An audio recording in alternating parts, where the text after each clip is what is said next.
Today on William's Adventures, we are down here in the workshop again, and I have two different projects going on, but I'm going to shoot a video for each individually. Actually, it's all one video, so never mind. I'm going to take and flip the camera around and show you what I've been going on and the progress I've made. Alright, so I printed out a while ago this book, which is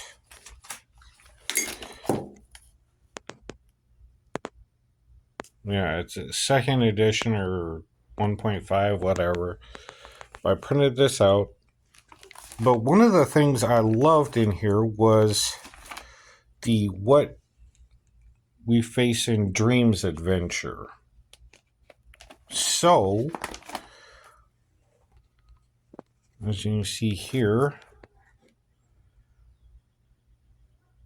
there's a mask, and it says that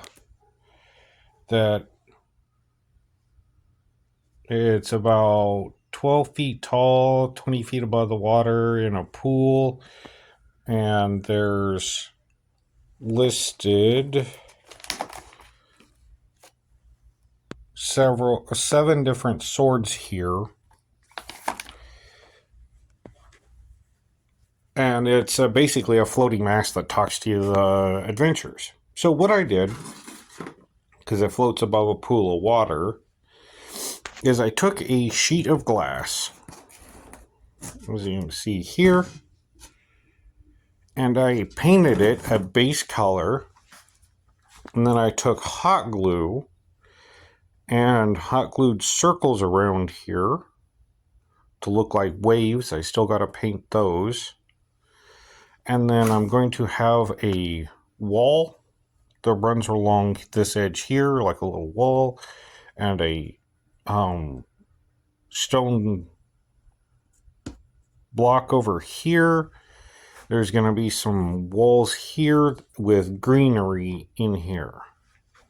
And I'm going to kind of paint this like a walkway, like you're walking along and here's this pool with like grass and stuff around it. But what I did was I cut up a wood strip I had and cut it into like 1/2-inch chunks and painted it all gray. I still got to, detail paint it more. This is like the first coat. But like this big wood chunk is going to sit over here, and there's going to be a line that runs along in here. And then there's some walls here and here and here that are going to frame this. And like over here, I got to make them all ruins and stuff. Anyway, while that is drying, I decided to take and work on the mask. And what I did was I took some of that plastic sheeting I did and I glued it together. And as you can see, there's like 6 different sheets of plastic, and then I drew the face on there. And then what I did was I took a little Dremel and I'm trimming the edge of it off.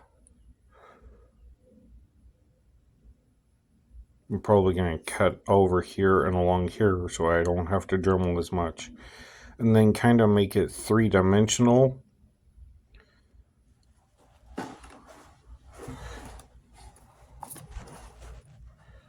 So it looks like that face there.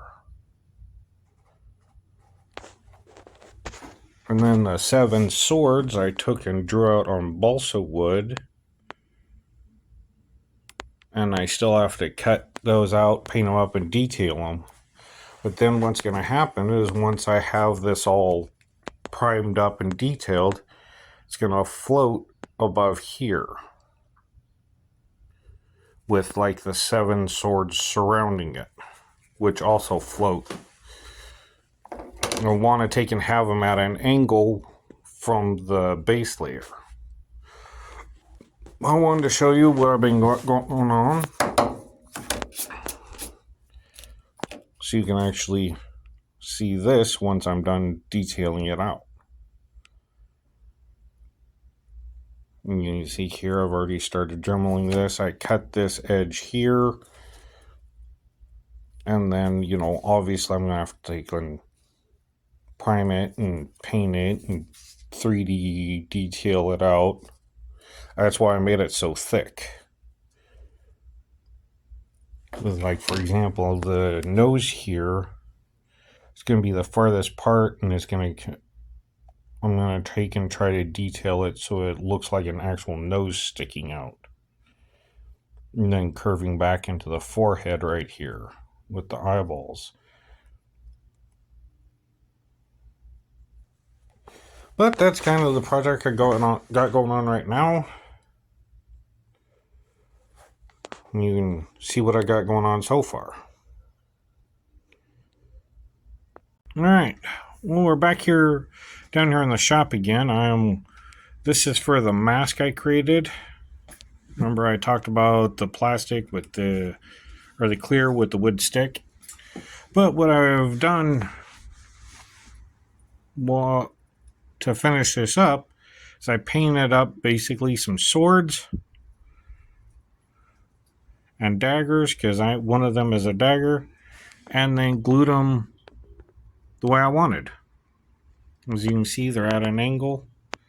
So from the character's point of view, they're down here looking up at this thing.